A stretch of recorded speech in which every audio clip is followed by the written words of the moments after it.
بصوا، مساء الخير عليكم جميعا.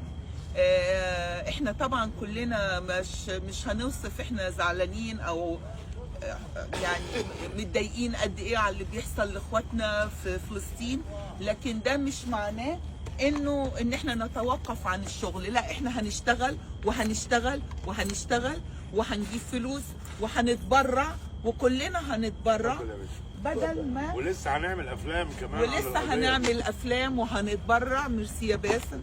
احنا سلاحنا الافلام، سلاحنا. واستاذ سامح عبد العزيز، احنا فيلم كتف قانوني، وكل الناس والعمال وكل اللي كله يدخل يدفع، كله بيتبرع. يلا لان محنتنا مهنه شريفه ومحترمه ومش ممكن ابدا نتوقف. الحياه لازم تستمر.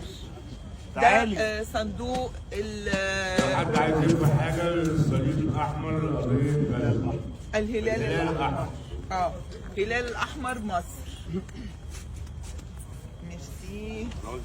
يلا يا باسم، خد الصندوق ولف شويه يا حبيبي. اللي مش هيدفع يلا اظبطه. طيب يلا.